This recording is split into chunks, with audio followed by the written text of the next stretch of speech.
Bienvenue dans le podcast à contre-courant, le podcast des mères audacieuses, le rendez-vous inspirant qui met en lumière des femmes et des hommes qui ont choisi de redéfinir leur trajectoire, de créer leur propre voie et de conquérir leur indépendance. Je suis votre hôte, Nathalie Grimaud-Morvillet, et je suis honorée de vous accompagner dans ce voyage extraordinaire. Après plus de 15 ans en tant que salariée dans le domaine du marketing digital et après 4 discriminations à la maternité, j'ai décidé de prendre mon indépendance pour mieux profiter de mes enfants sans renoncer à ma carrière professionnelle. Avec la tribu digitale, j'aide désormais les parents à en faire de même. Dans ce podcast, à chaque épisode, nous vous présenterons des histoires captivantes de mères audacieuses, de pères engagés, mais surtout de parents déterminés qui ont trouvé le courage de se réinventer pour mieux concilier leur vie personnelle et professionnelle. Qu'il s'agisse de maman, de papa ou de famille, notre podcast est un espace où chacun peut trouver une source d'inspiration, de conseils et de perspectives pour embrasser un avenir empreint de flexibilité, d'épanouissement et de conciliation ainsi que de succès. Si vous êtes à la recherche de nouvelles manières de penser et ou de travailler ou encore d'astuces, c'est le podcast qu'il vous faut. Prenez dès à présent votre boisson préférée et c'est parti. Retrouvons-nous dans le nouvel épisode du jour. Bonjour à toutes et à tous et bienvenue dans un nouvel épisode du podcast à contre-courant, le podcast des mères audacieuses. Aujourd'hui, j'ai le plaisir d'accueillir une femme au parcours hors norme qui a osé une reconversion professionnelle atypique. Après avoir ressenti le besoin de changer de carrière car elle ne se retrouvait plus dans ses missions de salariée à son retour de congé maternité, elle a choisi de revenir à ses premiers amours, l'enseignement et les langues. Et pour se lancer, comme elle ne voulait pas être seule, elle a préféré rejoindre un modèle de franchise pour lui permettre d'entreprendre, mais sans être seule à bord. Dans cet épisode, elle va nous partager son parcours, ses motivations et ses défis, tout ce qui lui permet aujourd'hui d'allier au mieux sa vie de maman avec sa nouvelle activité professionnelle. Un vrai shoot d'inspiration pour toutes celles qui envisagent un changement de vie. Allez, c'est parti. Bonjour Émilie, je suis ravie de t'accueillir à mes côtés pour ce nouvel épisode. Merci beaucoup. Bonjour. Pour commencer, est-ce que tu peux te présenter à celles et ceux qui nous écoutent? Je m'appelle Émilie, j'ai 38 ans. J'habite sur les hauteurs de Grenoble en Chartreuse. Ça s'appelle le plateau des Petites Roches. Je suis passionnée des langues depuis le plus jeune âge. Je parle italien et anglais et j'ai vécu au Canada et en Nouvelle-Zélande. Quand j'ai eu mon fils, j'ai souhaité partager cette passion pour les langues avec les enfants. Donc j'ai créé ma mini school récré anglais en octobre 2022. Donc je fais des bains linguistiques aux enfants de 3 à 11 ans sur le temps périscolaire afin qu'ils apprennent l'anglais en s'amusant. Waouh, super. Alors justement, tu nous disais que tu as un enfant depuis combien de temps? Mon fils, Kéan, il a 6 ans et demi. Ok, génial. Est-ce que tu peux nous raconter comment nous nous sommes rencontrés? Oui, j'ai vu sur un post LinkedIn que tu cherchais des invités pour tes podcasts, des personnes qui avaient fait un changement de vie et je me retrouvais complètement dedans, donc c'est pour ça que je t'ai contactée. Exactement. Alors, je le dis souvent, mais effectivement, les réseaux sociaux sont très puissants puisque ça nous permet de connecter avec des personnes qui sont partout, on va dire en France ou même dans le monde, hein, d'ailleurs, et puis de découvrir de nouvelles personnes qu'on n'aurait peut-être jamais croisées dans la vie réelle. Donc, c'est vraiment génial et c'est vraiment hyper puissant. Si tu étais une femme à impact connu, qui serais-tu? Mais surtout, pourquoi? Alors, pour moi, c'est Maria Montessori. Donc, quand j'ai fait mes études, j'ai fait un master de langue, mais avant, j'avais fait une licence d'italien pour devenir institutrice. Et j'avais toujours voulu être institutrice depuis le plus jeune âge. La façon dont Maria Montessori a développé ses écoles, la façon d'enseigner, pour moi, c'était la façon de faire qui me parlait vraiment. Et quand j'ai eu mon fils, qui a vraiment un petit peu des soucis, on va dire, avec l'éducation actuelle, je me retrouve complètement dans cette façon d'enseigner et je trouve que c'est plus naturel pour les enfants, pour son développement, pour vraiment être dans le respect du développement de l'enfant, pour qu'il ne soit pas à contre-courant de notre société. C'est vrai qu'effectivement, la méthode Montessori est géniale parce que, comme tu le dis, elle s'adapte au développement des enfants et c'est Ouais. pas à l'enfant de Non, s'adapter aux matières qui sont vues à l'école et au rythme en fait de l'école. Donc, ça permet à chaque enfant finalement d'apprendre en mm, fonction de ses facilités ou de ses difficultés d'ailleurs c'est ça. et de respecter finalement son rythme d'apprentissage parce que certains vont intégrer plus vite, certains vont intégrer plus lentement, certains vont préférer certaines matières à certains moments donnés et donc vont vouloir aller creuser plus ces matières parce que les enfants sont quand même très curieux et je trouve qu'à l'école, finalement, on freine beaucoup leur curiosité, en tout cas dans l'école traditionnelle en disant Oui, non, aujourd'hui, il faut qu'on fasse des maths, donc bah, si tu as envie de faire du français, c'est des maths et c'est comme ça. c'est ça, tout à fait. Pour rentrer dans le vif du sujet, est-ce que tu peux nous partager ton parcours professionnel avant ta reconversion? Et puis, même si tu en as donné quelques bribes, qu'est-ce qui t'a donné envie de changer de voie et quel a été le moment qui a déclenché ce changement?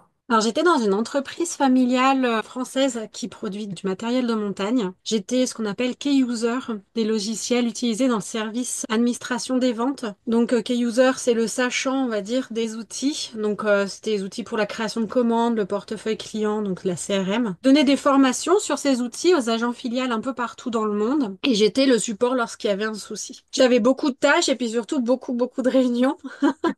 C'est Donc souvent le cas en voilà, entreprise. réunion sur réunion, on n'a pas le temps de faire son travail à côté. Donc c'était vraiment des heures de travail à n'en plus finir. Je participais aussi à des projets, comme par exemple la création des nouvelles filiales ou des nouvelles agences dans un pays. Donc c'était très intéressant. Quand je suis rentrée de congé maternité, ben ça a été compliqué pour moi le retour. Je me retrouvais plus dans l'entreprise où j'étais.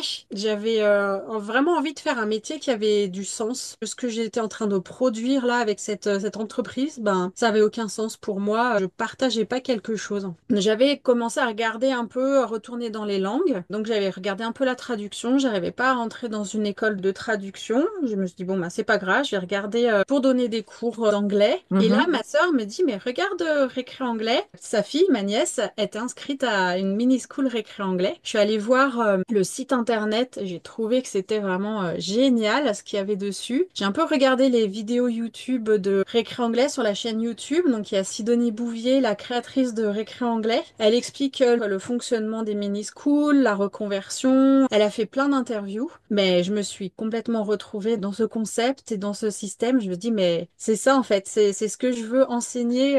Je veux faire avec le jeu, le plaisir, le fun. Enseigner l'anglais comme ça. Voilà. Waouh, donc effectivement, là tu t'es dit, bon ben, il faut que je me lance comme ça. Je Et me lance. pourquoi tu as choisi de rejoindre une franchise, enfin en tout cas cette franchise, pour te lancer plutôt qu'une autre forme d'entrepreneuriat? J'avoue, hein, ça n'a pas été facile de sauter le pas. Faut prendre cette décision, mais j'ai choisi cette franchise parce que pour moi, ce qui était rassurant, c'était le côté pack clé en main que proposait Récré Anglais. Déjà, il y a une méthodologie qui avait fait ses preuves et en plus, il y avait un accompagnement des experts Récré Anglais, donc Mhm. les experts juridiques, de la communication, sur la compta, etc. Et vraiment, on est dans l'accompagnement à chaque fois dans sa création de son entreprise et de sa mini-school. On est vraiment accompagné pour que sa création se passe au mieux. Donc moi, j'avais vraiment besoin de ça pour être complètement sereine dans la création de mon entreprise. Ok, effectivement, c'est vrai que comme tu le dis, lorsqu'on passe du salariat à Mm. l'entrepreneuriat, c'est pas forcément facile et surtout c'est pas inné puisque on va revenir sur l'école, mais l'école nous forme à devenir salarié Oui, et absolument pas à devenir entrepreneur. Donc finalement, il y a plein de choses qu'on ne sait pas faire et qu'on n'apprend pas non plus à faire lorsqu'on est salarié puisque comme tu le dis, on va pas regarder certains aspects comptables, de communication, juridiques, sauf mm, si bien sûr on est dans le domaine, mais sinon c'est des tout à choses fait. qui ne nous parlent absolument pas. Alors qu'est-ce qui t'a plus particulièrement attiré dans cette franchise, même si tu nous as dit que voilà, tu avais beaucoup écouté les interviews et tu te retrouvais un peu dans les valeurs, mais plus spécifiquement. Et puis concrètement, comment la franchise, elle t'a accompagné à tes débuts et puis maintenant que ça fait plusieurs années que tu as sauté le pas.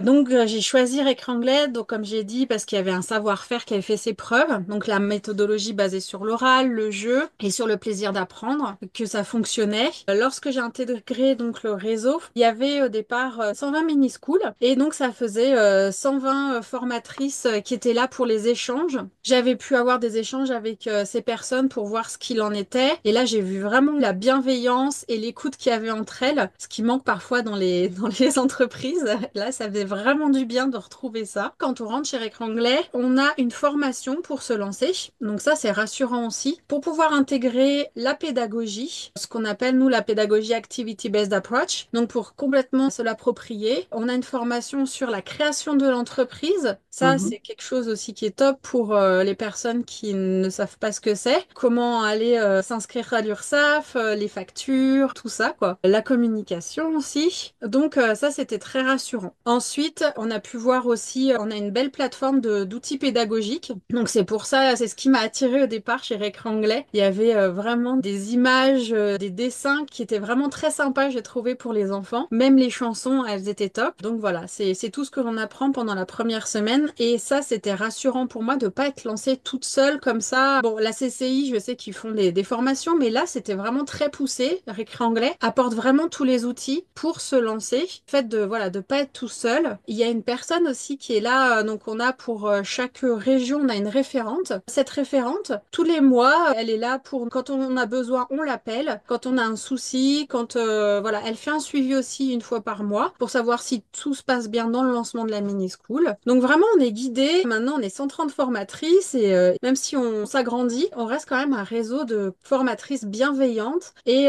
dès qu'il y a une qui a besoin, que ce soit un tips pour la gestion des enfants, que ce soit, bah voilà, là, je vais faire un stage pour février, j'ai pas d'idée, qu'est-ce que je pourrais faire en craft, et ben, il y a toujours quelqu'un pour nous répondre. Ça, c'est vraiment, vraiment top. Ah, génial. Effectivement, c'est ce qui manque souvent, et tu l'as dit, en entreprise, c'est ce côté bienveillant C'est où ça. on a souvent tendance que pour pouvoir, je sais pas, réussir, se mettre en avant, quelque part, il faut marcher sur Ouais. ses collègues, il faut montrer les dents, il faut être un peu vicieux, etc. Et c'est vrai que lorsqu'on n'a pas ces valeurs-là, parfois, ça peut être assez compliqué de côtoyer au quotidien ce type de collègues. Mais bon, on choisit pas ses collègues, hein, lorsqu'on est en entreprise. Là, l'avantage, c'est que je suppose les personnes finalement qui rejoignent ce réseau ont les mêmes valeurs et ont été attirées un peu comme toi sur les valeurs qui sont transmises par la marque, ce qui fait que effectivement vous vous écoutez, vous êtes bienveillante entre vous et c'est vrai que ça change la relation au travail parce que finalement, je trouve, on n'a plus l'impression de travailler, mais on a plus l'impression de s'amuser. Alors bien sûr, hein, on paye quand même ses factures, etc.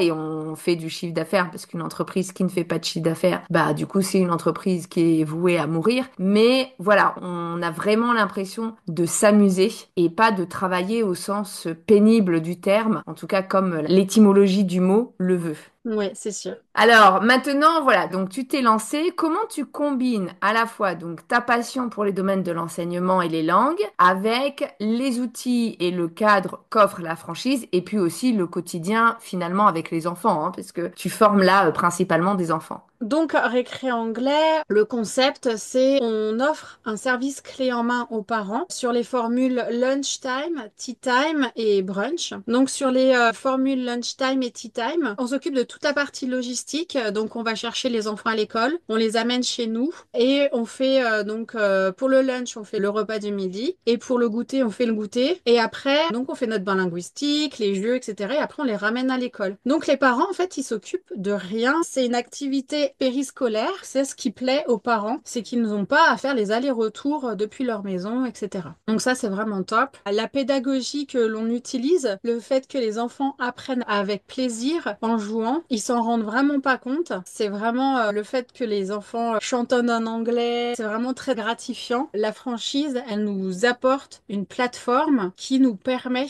de faire nos cours avec plein d'outils pédagogiques. On a des cartes, ça nous permet de jouer par exemple au Uno, au jeu des sept familles, etc. On a des dominos, on a des doubles et les chansons qui sont vraiment en lien avec l'âge. On va pas avoir le même type de chansons pour les niveaux éveil, pour les petites maternelles et les niveaux, on va jusqu'au niveau 8 pour les CM2, voire les 6e. On va vraiment adapter nos chansons et les jeux aussi aux enfants que l'on a et au niveau.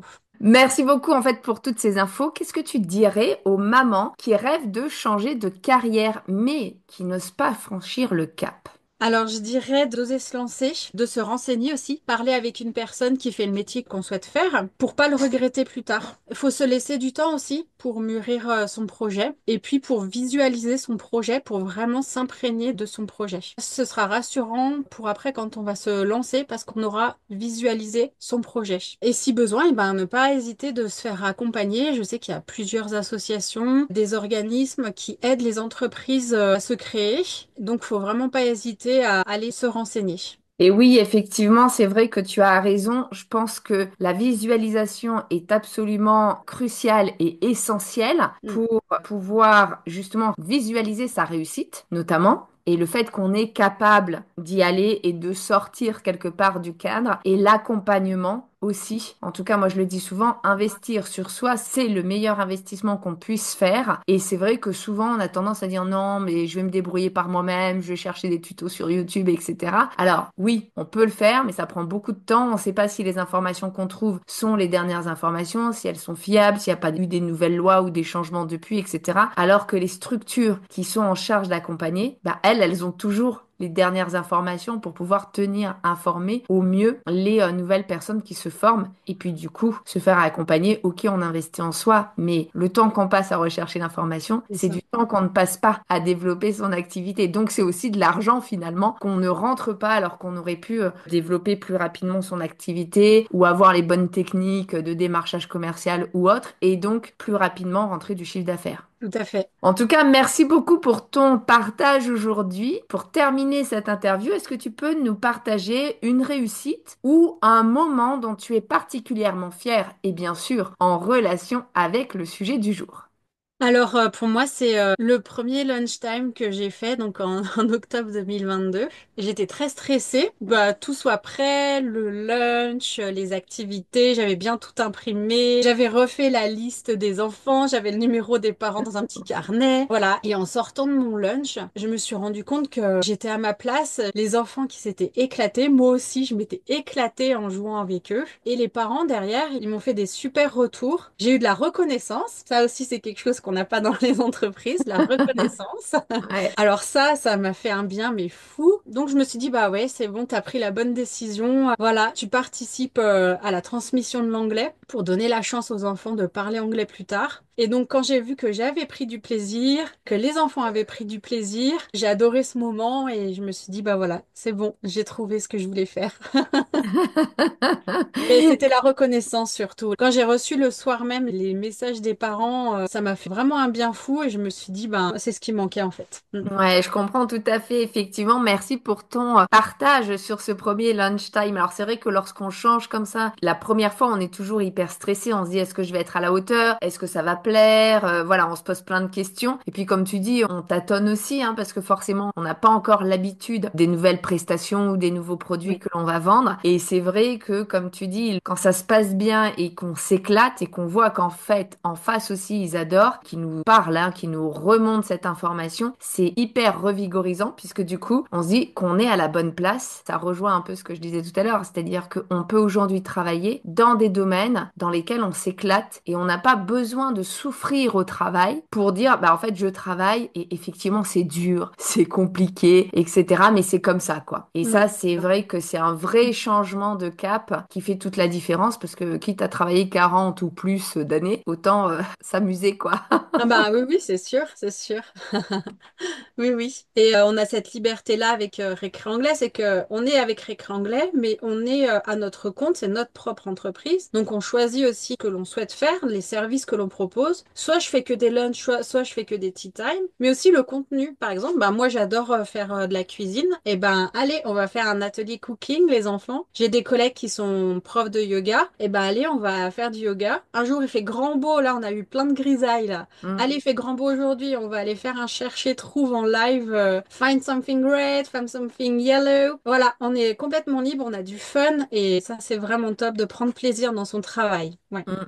Ça fait toute la différence. En tout cas, merci beaucoup, Émilie, pour ton témoignage plein de sincérité et de conseils précieux. Ce que l'on retient aujourd'hui, c'est que finalement, suivre ses passions, c'est peut-être la clé d'une vie plus alignée et que il est possible pour chacune d'entre vous de se lancer dans l'entrepreneuriat sans être seul, puisqu'il y a des solutions qui existent. N'hésitez pas à vous rapprocher d'une communauté comme la Tribu Digitale ou d'une franchise pour bénéficier d'un cadre rassurant et formateur. Et puis, si vous êtes en pleine réflexion de reconversion, peut-être que cet épisode vous aura aidé à avoir des idées et surtout à oser le changement. Dans tous les cas, pour lui donner de la force à cet épisode, n'hésitez pas à le liker, le commenter ou tout simplement à le partager à une de vos amies qui en aurait besoin. Vous pourriez être à l'origine d'un changement radical. En attendant notre prochain épisode, je vous souhaite à toutes et à tous une très belle journée, après-midi ou soirée et surtout,